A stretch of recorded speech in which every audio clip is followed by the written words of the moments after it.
میں نے یہی بات زمیندار سے کہی تھی۔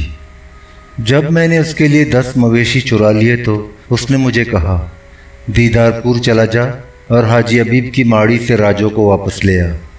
میں اس کے کہنے پر یہاں حاجی کے پاس آیا۔ وہ صاف مکر گیا، بگڑ کر بولا میرے پاس کوئی راجو شاجو نہیں، میداد نے تجھے بہکا دیا، میں ایسا گندا کام نہیں کرتا۔ اس کی باتیں سن کر میں بھونچکا رہ گیا۔ واپس میاں کے پاس گیا، میں نے اسے ساری بات بتائی۔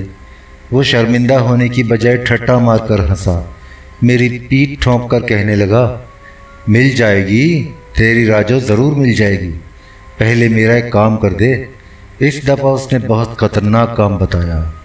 رحیم داد نے حیرت سے آنکھیں پھاڑ کر پوچھا مویشی چوری سے بھی زیادہ خطرناک؟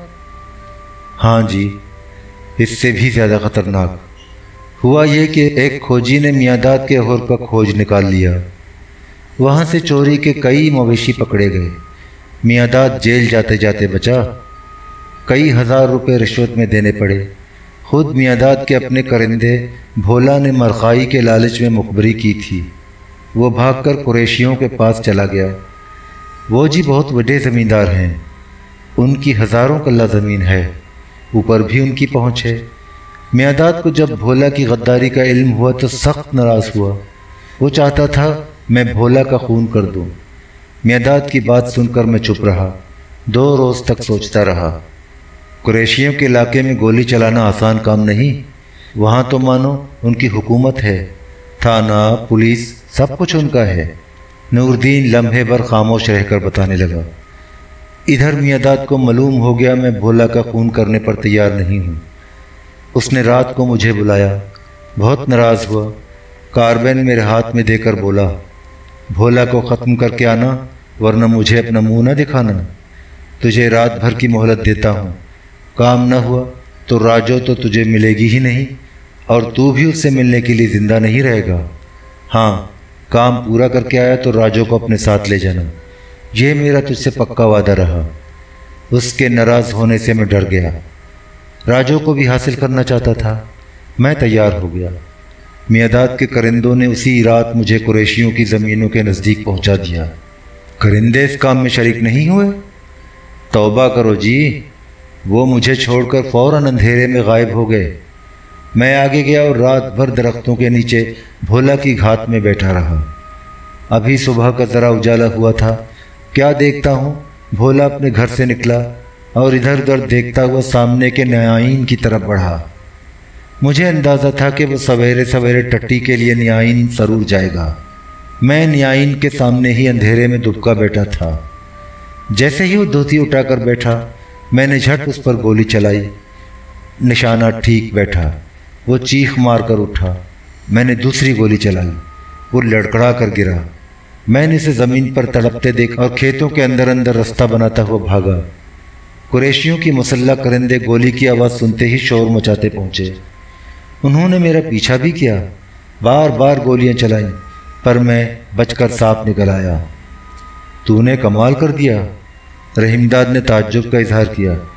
قریشیوں کی زمینداری سے اس طرح بچ کر نکل آنا معمولی بات نہیں، پر میرا کام تب بھی نہ بنا۔ نور الدین نے بجھے ہوئے لہجے میں کہا میاں داد نے مجھے پھر حاجی حبیب کے پاس بھیجا۔ اس دفعہ حاجی نے یہ تو بتایا راجو اس کی ماڑی میں ہے، پر اس نے راجو کو دیا نہیں، کہنے لگا کچھ دنوں بعد آنا۔ میں نے میاں داد کو بتایا۔ اس نے مجھے اپنے منشی کے ساتھ حاجی کے پاس بھیجا۔ حاجی نے پھر ٹال مٹول سے کام لیا۔ اس نے گہری سانس لی۔ میں بار بار حاجی کے پاس جاتا، وہ مجھے لارے لپے دیتا۔ پچھلے دنوں اس کے پاس آیا تو اس نے نئی گل بات کہی۔ کیا نئی گل کہی؟ حاجی نے کہا جو زنانی 8 مہینے تک دور رہی وہ اب تیرے ساتھ کیسے رہ سکتی ہے؟ یہ شرعی مسئلہ ہے، مسجد کے ملا سے پوچھنا پڑے گا۔ اس چکر میں پڑا ہی کیوں؟ میاں داد سے کہتا وہ خود تیری گھر والی کو حاجی کے پاس سے واپس لائے اور تیرے حوالے کر دے۔ تیری تو اس سے یہی بات طے ہوئی تھی نا؟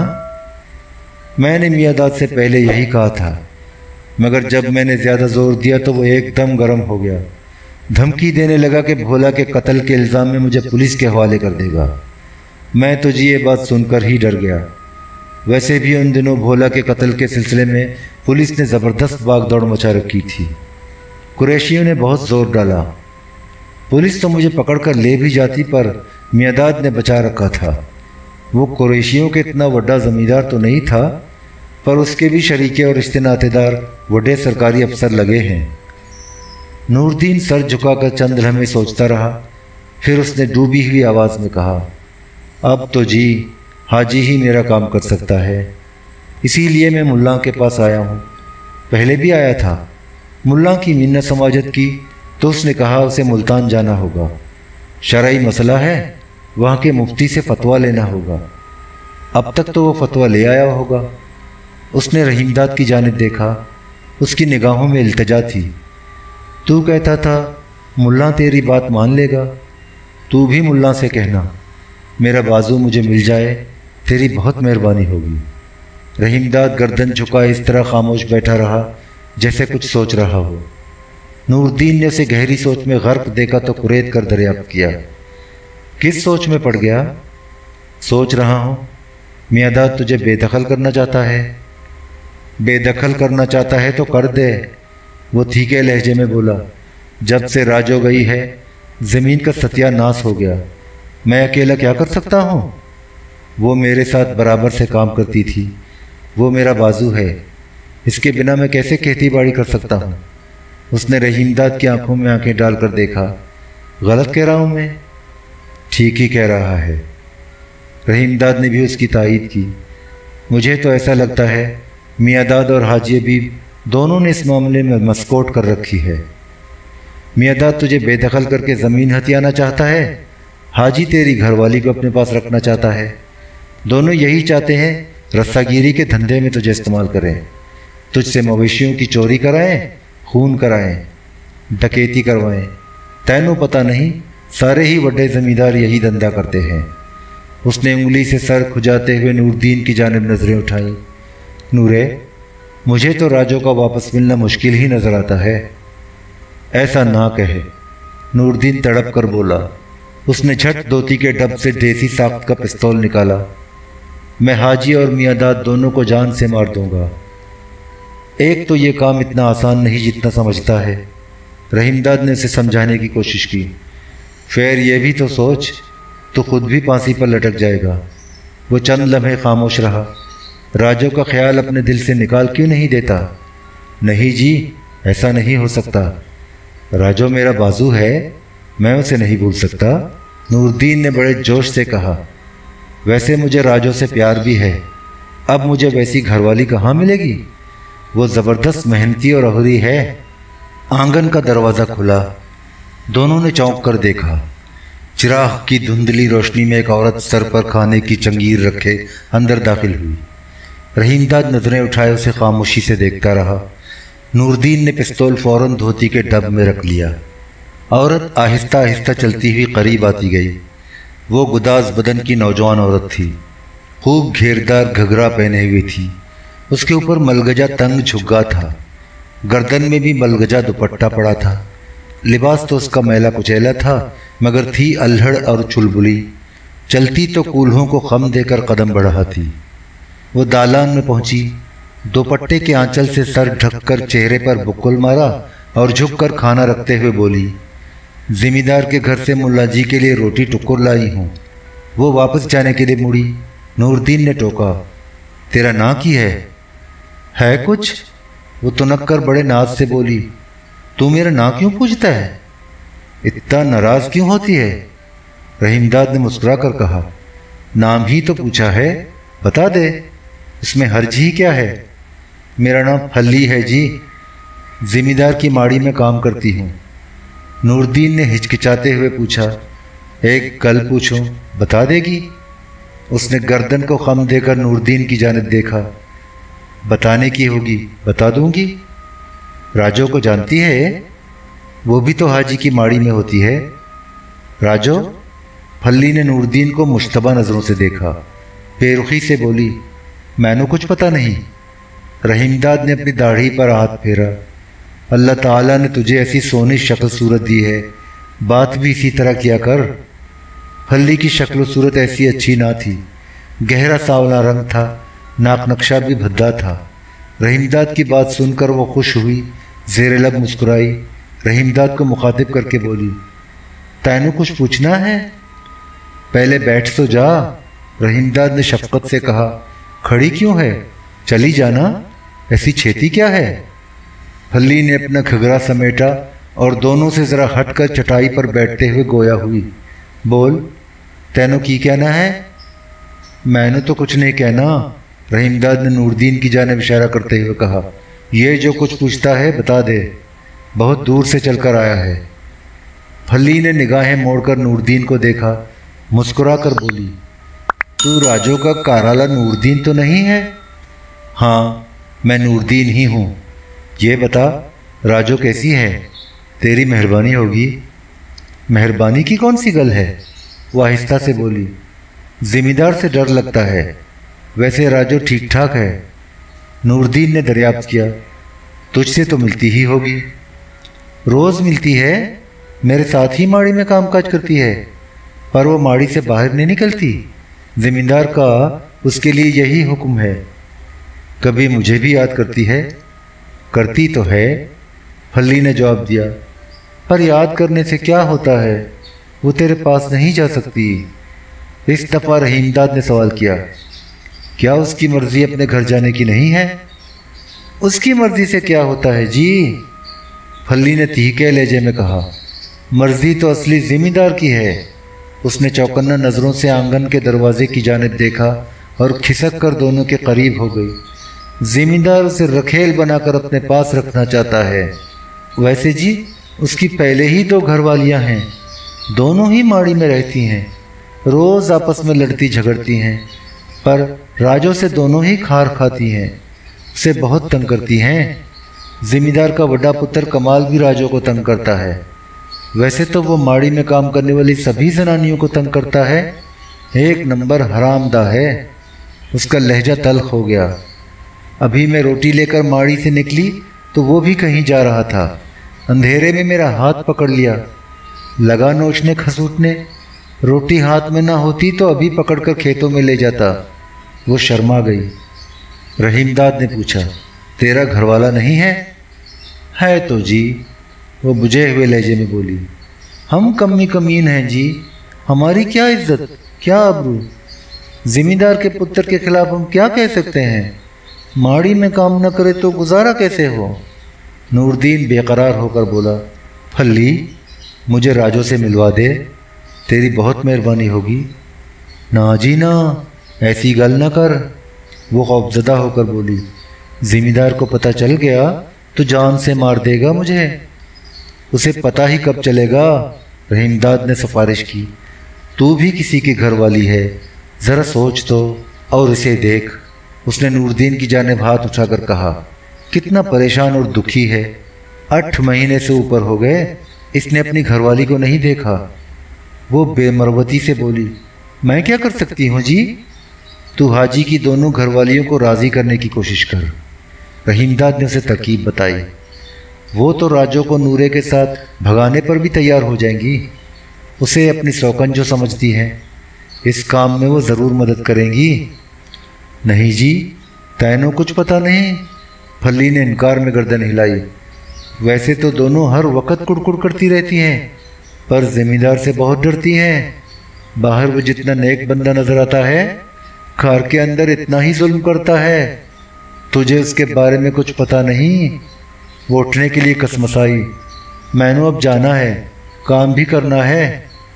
ज़िम्मेदार तो मुल्ला जी के साथ शहर गया है। रहीमदाद ने मुस्कुरा कर कहा, फिर तू इतना क्यों डरती है? वो बोली, ज़िम्मेदार अब आता ही होगा। नूरदीन ने बड़े नर्म लहजे में कहा, मुझे राजो से नहीं मिलवा सकती? मिलवा दे, तेरी बहुत मेहरबानी होगी। उसके लहजे में आजिज़ी थी। नहीं जी, मैं ऐसा नहीं कर सकती। रहीमदाद ने मुस्कुरा कर कहा, नाराज़ क्यों होती है? उसने धोती का डब टटोला और 10 रुपए का नोट निकालकर फल्ली की जानिब बढ़ाया। ले, इसे रख ले, नए कपड़े लत्ते बनवा लेना। देख तो तेरे कपड़े कितने गंदे हो रहे हैं। फल्ली ने हिचकिचाते हुए नोट तो ले लिया, मगर खामोश बैठी रही। रहीमदाद ने कहा, हौसले से काम ले, हौसले से। اس نے نوردین کی جانب مڑ کر دیکھا اور اسے مخاطب کرتے ہوئے بولا، نورے، بتا تیرا کیا پروگرام ہے؟ کب اور کیسے راجو سے ملنا چاہتا ہے؟ ابھی تو جی جگار ہے، میں آدھی رات کو ماڑی کے پاس پہنچ جاؤں گا۔ اس نے پھلی کی طرف اشارہ کیا۔ آگے یہ جیسا بتائے گی ویسا کروں گا۔ ایسا کر، پھلی نے نوٹ گھگرے کے نیفے میں اڑستے ہوئے کہا، ماڑی کے کھبے حد پہنچ جانا، وہاں ٹاہلی کے پیڑوں کا جھنڈ ہے، اندھیرا بھی ہے، ماڑی کا ایک دروازہ ادھر کھلتا ہے، میں راجو کو وہیں بھیج دوں گی، پر آدھی رات گزرنے کے بعد ہی آنا۔ اس نے خوفزدہ نظروں سے نوردین اور رحیم داد کو دیکھا۔ کوئی گڑبڑ ہو جائے تو میرا نالہ لے لا، ہرگز نہیں، ورنہ زمیندار مجھے جان سے مار دے گا۔ پکا وعدہ، تیرا نام ہرگز نہیں لوں گا، چاہے وہ مجھے جان سے مار دے۔ نوردین نے سینہ تان کر اسے یقین دلایا۔ بالکل فکر نہ کر، اس نے پیشانی سے پسینہ پہنچا، میں آدھی رات کے بعد اس جگہ پہنچ جاؤں گا۔ کوئی گڑبڑ نہ ہو۔ پھلی کھڑی ہو گئی۔ میں نے بہت ڈر لگتا ہے۔ وہ واقعی خوف سے گھبرائی ہوئی نظر آ رہی تھی۔ اس نے مزید بات چیت نہیں کی، دالان سے نکل کر چپ چاپ آنگن میں پہنچی اور آہستہ آہستہ قدم اٹھاتی باہر چلی گئی۔ نوردین نے اٹھ کر دروازہ بند کیا مگر کنڈی نہیں لگائی۔ نوردین واپس آئے تو خوشی سے چہرہ دمک رہا تھا۔ رحیم داد کے قریب بیٹھتے ہوئے گویا ہوا، تو نے اس وقت وہ کام کیا میرا کوئی سگا بھی نہ کرتا۔ میں نے پتہ نہ تھا تو اتنا بھلا اور نیک بندہ ہے۔ اس کے انداز میں خوشامد تھی۔ نورے، مجھے تو تب خوشی ہوگی جب راجو تجھے مل جائے گی۔ میں تو کہتا ہوں جی، بس ایک بار راجو مل جائے، پھر میں اسے اپنے ساتھ ہی لے جاؤں گا۔ ایسا ہو تو سکتا ہے حاجی کی گھر والیاں مدد کرنے کے لیے تیار ہو جائیں تو کام آسان ہو جائے گا۔ میری ایک گل مان لے گا؟ کیا؟ رحیم داد نے دریافت کیا۔ میرے ساتھ ماڑی تک چل سکے گا؟ نوردین نے کسی قدر عاجزی سے کہا، میں چاہتا ہوں تو میرے ساتھ ہوتا، جیسا کہے گا ویسا ہی کروں گا۔ راجو بھی تیری گل بات مان لے گی، وہ ضرور تیری گل مان لے گی۔ میں اسے جانتا ہوں، وہ میری کارالی ہے، مجھے نہ لے جا۔ رحیم داد اس کے ہمراہ جانے پر رضامند نہیں ہوا۔ وہ کوئی ایسا خطرہ مول لینا نہیں چاہتا تھا جس میں گرفتاری کا خدشہ ہو۔ اکیلا ہی چلا جا، جیسی تیری مرضی، نوردین نے بجھے ہوئے لہجے میں کہا۔ ویسے ساتھ رہتا تو ٹھیک تھا۔ رحیم داد خاموش بیٹھا رہا۔ نوردین بھی چپ تھا۔ دونوں چٹائی پر گم سم بیٹھے تھے۔ طاق میں چراغ روشن تھا مگر اس کی روشنی بہت کم تھی۔ باہر آنگن میں اندھیرا گہرا ہو گیا تھا۔ مولوی فضل احمد دروازے پر نمودار ہوا، آگے بڑھا۔ خاموشی میں اس کے قدموں کی آہٹ ابھری۔ وہ دھیرے دھیرے چلتا ہوا دالان میں پہنچا۔ اس کے ہاتھ میں چھوٹی سی گٹھڑی دبی تھی۔ اس نے گٹھڑی رحیم داد کے سامنے ڈال دی۔ لے بھائی، تیرا سامان آ گیا۔ مولوی فضل ایک طرف بیٹھ گیا۔ وہ بہت تھکا ہوا نظر آ رہا تھا۔ اس کے چہرے اور لباس پر خاک کے ذرات بکھرے ہوئے تھے۔ رحیم داد نے گٹھڑی کھولی۔ اندر سے پگڑی، شلوار اور قمیص نکلی۔ شلوار سفید لٹھے کی تھی، قمیص پر ہلکی ہلکی سبز دھاریاں تھیں۔ کپڑا بھی چکنا اور نرم تھا۔ ساتھ میں ایک پرنا اور 2 رجسٹر تھے، پینسلیں بھی تھیں۔ رحیم داد نے ایک ایک چیز غور سے دیکھی، مسکرا کر بولا، ملا جی، تم نے تو کمال کر دیا، اتنی جلدی قمیص اور شلوار تیار کرا لی۔ میں نے شہر پہنچتے ہی بازار سے کپڑا خریدا، درزی کو دے کر کہا کل دوپہر 12 بجے تک تیار کر دے، مزدوری کی فکر نہ کرنا۔ مولوی فضل آہستہ آہستہ بتاتا رہا۔ بس جی، اس نے فٹافٹ کپڑے تیار کر دیے۔ میں نے سوچا کندھے پر ڈالنے کے لیے پرنا بھی چاہیے ہوگا، ہر دم منہ ہاتھ پہنچنے کی ضرورت پڑتی ہے، سو میں نے ایک پرنا بھی تیرے لیے خرید لیا۔ اس نے اپنے کرتے کی جیب سے اینک نکالی اور رحیم داد کے ہاتھ میں دے دی۔ لے، یہ تیری اینک بھی آ گئی۔ پتہ نہیں تیری آنکھوں پر ٹھیک بھی لگتی ہے کہ نہیں، ویسے میں نے اینک ساز کو بتا دیا تھا کہ کم نمبر کی ہو، جوان بندے کے لیے چاہیے ہے۔ رحیم داد نے اینک دیکھی۔ اس کا فریم تھا تو استعمال شدہ مگر جدید وضع کا تھا۔ رحیم داد چاہتا بھی یہی تھا۔ بات یہ تھی کہ حکیم چشتی کی اینک کا فریم چاندی کے پتلے تاروں کا تھا۔ رحیم داد حلیہ بدل کر اب رحیم داد نہیں رہا تھا، مگر وہ مقتول حکیم چشتی بھی بننا نہیں چاہتا تھا۔ दोनों सूरतों में उसके लिए खतरा था। ऐनक पाकर वो खुश हुआ। ऐनक के शीशे हल्के और साफ थे। उसने ऐनक लगाकर इधर उधर नज़रें घुमाई। हर चीज़ कदरे बड़ी और साफ नज़र आई। रहीमदाद ने मुस्कुराकर अपनी पसंद का इजहार किया। बिल्कुल फिट बैठी है जी, मुझे ऐसी ही ऐनक चाहिए थी। वो तो मेरी तरह का फ्रेम लगा रहा था। मौलवी फजल ने अपनी ऐनक की तरफ इशारा किया। इसका फ्रेम पुरानी वज़ा का था, पर मैंने कहा नहीं जी, ये नहीं चलेगा, कोई उम्दा फ्रेम लगा। अपना चौधरी जवान बंदा है, शहर का रहने वाला है। वो अपनी कारगुजारी सुनाता रहा। ख़रीदारी के मामले में मैं कभी दुकानदार से मार नहीं खाता। उसने जेब से 3 रुपए निकाले और रहीमदाद की जानिब बढ़ाए। ले भाई चौधरी, तेरा सब सामान भी आ गया और 50 में से ये रुपए भी बच गए। रहीमदाद ने रुपए नहीं लिए, मुस्कुरा कर कहा, मुल्ला जी इसे अपने ही पास रख लो, मेरी खुशी समझ कर रख लो।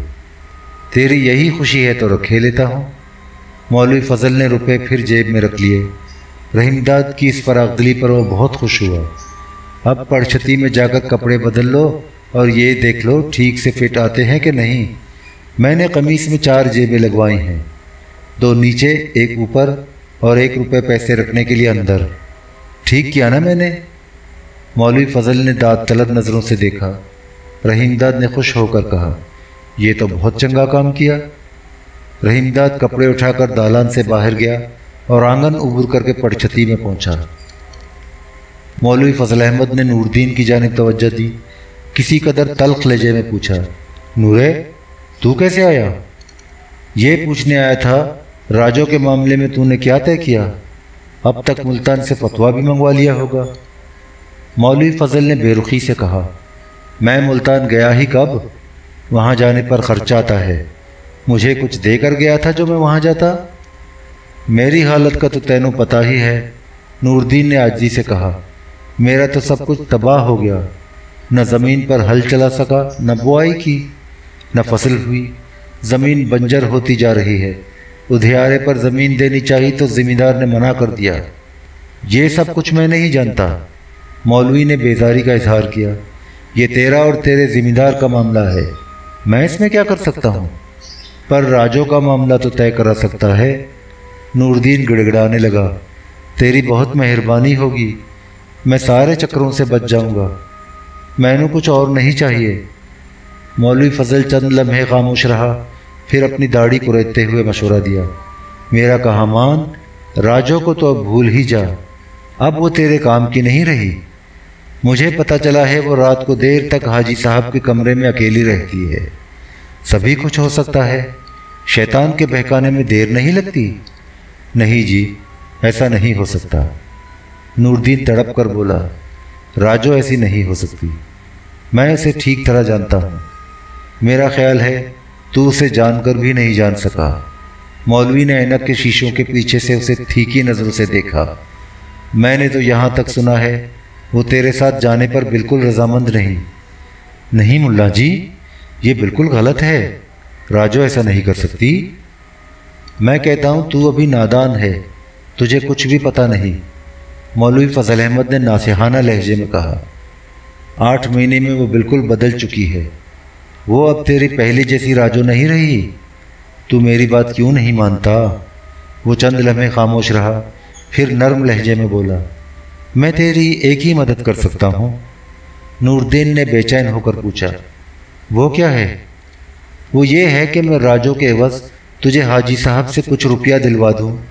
तू राजो को तलाकनामा लिख दे, मैं तुझे 1000 रुपये तक दिलवा दूँगा। हाजी साहब तो 500 से ज़्यादा देने को तैयार नहीं थे। मैंने मिन्नत समाजत की तो 1000 पर तैयार हो गए। मौलवी फजल खुलकर मुस्कुराया, वैसे तू हाजी के बारे में कुछ ही कहे, पर वो दिल का बुरा नहीं। वो चाहता तो राजो को यूं ही रख लेता, ऐसे ही जैसे दूसरे बड़े ज़मींदार दाश्ता बनाकर रख लेते हैं। पर वो नेक और साले मुसलमान है, बुराई से हमेशा बचता है। वो बाकायदा निकाह पढ़वा कर राजो को हवाले अक़्त में लाना चाहता है। बात यह है जी, राजो उसकी बहुत खिदमत करती है, उससे प्यार करती है, उसी के पास रहना चाहती है। उसे माड़ी में बहुत आराम है, ऐश करती है। तेरे घर में उसे ये ऐश आराम कहाँ मिलेगा? تو اس سے ڈنگروں کی طرح کام لیتا ہے۔ ہر زنانی عیش و آرام چاہتی ہے، راجو بھی ایسا ہی چاہتی ہے، اس میں کون سی نئی بات ہے؟ پر تو یہ باتیں نہیں سمجھتا۔ نور الدین نے بیل کی طرح گردن ہلائی۔ سمجھ نہیں آتی، راجو ایسی ہو سکتی ہے؟ اب تو الٹی سیدھی باتیں سوچ کر اپنا مغز خراب نہ کر، سیدھی سیدھی معاملے کی بات کر۔ 1000 روپے کم نہیں ہوتے، اس سے اپنا کام دھندا چلا سکتا ہے، دوسرا بیاہ کر سکتا ہے۔ ساتھ ہی میں تجھے یہ بھی بتا دوں، پچھلے دنوں تیرا زمیندار میاں داد مویشیوں کو سودا کرنے حاجی صاحب کے پاس آیا تھا، میں بھی موجود تھا، تیرا ذکر بھی چلا۔ میاں داد تجھے زمین سے بے دخل کرنا چاہتا ہے، کہتا تھا تو نے زمین کا ناس مار دیا، کھیتی باڑی میں دلچسپی نہیں لیتا، زمین بالکل بنجر پڑتی جا رہی ہے، وہ اس پر باغ لگانا چاہتا ہے۔ یہ بات اس نے میرے سامنے حاجی صاحب سے کہی تھی۔ ذرا یہ تو سوچ، زمین ہاتھ سے نکل گئی تو کیا ہوگا؟ بھوکا مرے گا یا ہمیشہ ہمیشہ کے لیے جرائم پیشہ اور مویشی چور بن جائے گا؟ مولوی فضل احمد نے شفقت کا اظہار کرتے ہوئے اسے رضامند کرنے کی کوشش کی۔ میں نہیں چاہتا تو چور و چکا بن جائے، یہ تباہی کا رستہ ہے، عذاب الہی سے ڈر، ایسے رستے پر نہ چل۔ میرا کہا مان، 1000 روپے لے لے اور راجو کو اس کے حال پر چھوڑ دے۔ بول، کیا کہتا ہے؟ کہنا کیا ہے جی؟ نور الدین نے دل گرفتہ ہو کر کہا۔ کچھ سمجھ نہیں آتی۔ ایسی جلدی نہیں، گھر جا کر آرام سے سوچ لے، پھر مجھے آ کر جواب دے، پر زیادہ دیر نہ لگانا، ورنہ 1000 روپے بھی نہیں ملیں گے اور راجو تو تجھے مل ہی نہیں سکتی۔ نور الدین منہ لٹکائے چپ بیٹھا رہا۔ رحیم داد دالان میں داخل ہوا۔ وہ سر پر پگڑی باندھے ہوئے تھا، آنکھوں پر سیاہ فریم کا چشمہ تھا، نئی قمیص اور شلوار چراغ کی روشنی میں جھلک رہی تھی۔ مولوی فضل نے اس کی یہ سج دھج دیکھی تو مسکرا کر بولا، چودھری اس لباس میں بہت جچ رہا ہے، بلکہ میں تو یہ کہوں گا دیکھنے میں اسکول کا ہیڈ ماسٹر لگ رہا ہے۔ بھائی سچ کہہ رہا ہوں، تجھ پر بہت شان آ گئی۔ رحیم داد اس کے نزدیک بیٹھتے ہوئے بولا، تیری مہربانی ہے۔ اس نے قدر توقف کیا۔ میرے معاملے میں حاجی سے تو بات نہیں کی؟ ضرور کی تھی، مولوی نے جواب دیا، پر اس کا بھی یہی خیال ہے، اس پنڈ میں تیرے بال بچوں کی طرح کا کوئی کنبہ نہیں، پورے موضع میں صرف ایک مہاجر کنبہ ہے، وہ کرنال کے ہیں، اور گھر والا بیوی بچے سب کے سب شروع ہی سے ایک کنبے کے چلے آ رہے ہیں۔ ویسے صبح صبح حاجی صاحب سے مل لے، چاہے تو وہ ان کو اپنے ڈیرے پر بھی بلا لے گا، اپنا اطمینان کر لینا۔ رحیم داد نے بجھے ہوئے لہجے میں کہا، نہیں ملا جی، اب اس کی ضرورت نہیں، سوچتا ہوں آج ہی چلا جاؤں۔ جیسی تیری مرضی، ویسے میں تو چاہتا تھا آج رات یہیں ٹھہر جا، مجھے جانے ہی دے، کل کچھ ضروری کام بھی کرنے ہیں، ایسی گل ہے تو میں تجھے نہیں روک سکتا۔ مولوی نے کھانے کی طرف اشارہ کیا۔ روٹی تو کھا لے، اس نے نور الدین کو مخاطب کیا۔ نورے، تو بھی روٹی کھا لے۔ میں نہیں کھاؤں گا، شام کو رستے میں حاجی صاحب کے ساتھ کچھ کھا پی لیا تھا۔ مولوی فضل احمد نے نور الدین کی آنکھوں میں آنکھیں ڈال کر کہا، میں نے جو کچھ کہا ہے اس پر گھر جا کر آرام سے سوچ اور 3-4 روز بعد آ کر بتا دے۔ ویسی میری بات مان لے گا تو خوش و خرم رہے گا، مجھے دل سے دعا ہی دے گا۔ مولوی فضل کھڑا ہو گیا۔ رحیم داد اور نور الدین کو مخاطب کر کے بولا، تم دونوں روٹی کھاؤ، میں نے اب مسجد جانا ہے۔ وہ آگے بڑھا، دالان کے نکڑ پر پہنچ کر رکا۔ جانا تو باہر سے دروازے کی زنجیر چڑھا دینا۔ رحیم داد نے کھانا کھسکا کر سامنے کیا اور نور الدین کے ساتھ کھانے لگا۔ کھانا کھاتے ہوئے رحیم داد نے نور الدین سے دریافت کیا، ملا سے راجو کے بارے میں بات کی تھی؟ ہاں، نور الدین نے جواب دیا، پر وہ دوسرا ہی چکر چلانا چاہتا ہے، کہتا ہے 1000 روپے لے لے اور کاغذ لکھ دے، راجو اب تیرے کام کی نہیں رہی۔ رحیم داد نے کسی قدر تعجب سے کہا، اس کا مطلب یہ ہوا حاجی نے اسے خراب کر دیا؟ ملا کے کہنے کا تو کچھ ایسا ہی مطلب ہے، پر مجھے اس کی باتوں پر اعتبار نہیں، راجو ایسی نہیں ہو سکتی۔ مان لے ملا نے ٹھیک ہی کہا ہے، تب تو کیا کرے گا؟ تب بھی ساتھ لے جاؤں گا، نور الدین نے نہایت سنجیدگی سے کہا۔ رہے گی تو میری ہی گھر والی، پر ایسی گھر والی کو کیسے رکھا جا سکتا ہے جو دوسروں کے ساتھ سو چکی ہو؟ रहीमदाद ने लुक़मा चबाते हुए कहा, साफ बात यह है, मैं तो ऐसी रन को अपने घर में नहीं रख सकता। तू मुझे आबादकार लगता है। नूरदीन ने उसे तीखी नज़रों से देखा। जब ही ऐसी गल कर रहा है, ये तो सोच, इज्जत आबरू भी कुछ होती है। रहीमदाद अपनी बात पर अड़ा रहा। ठीक है, हर घरवाली मर्द का बाजू भी होती है, ऐसे ही जैसे हाली के लिए हल। तू ठहरा पैसे वाला और आबादकार।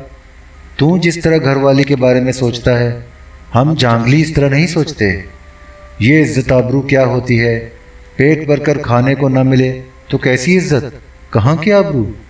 अब यही देख, राजो थी तो मेरी फसल कैसी चंगी होती थी। मैं लावी पर भी निकल जाता था, दूसरों की फसलों की वाढ़ी करके कमाई कर लेता था। राजो जब से गई है, मैं न ठीक से खेती बाड़ी कर सका, न लावी पर जा सका। मेरे बाहर रहने पर फसल की देखभाल कौन करता? खेतों को पानी कौन लगाता? नूरदीन ने गहरी सांस भरी। ज़रा सोच तो, राजो मेरे लिए कितनी ज़रूरी है। इसके बिना तो मेरा बाजू कट गया। तू भी ठीक ही कहता है। रहीमदाद ने बहस में उलझने की कोशिश नहीं की। ये तो अपनी अपनी सोच की बात है। अब ये बता, मुल्ला की बातें सुनकर क्या तय किया? तय क्या करना है जी? नूरदीन ने गर्दन ऊंची कर ली। राजो से तो आज रात मिलना ही है। फल्ली ने उसे मिलवा दिया तो समझ ले काम बन गया।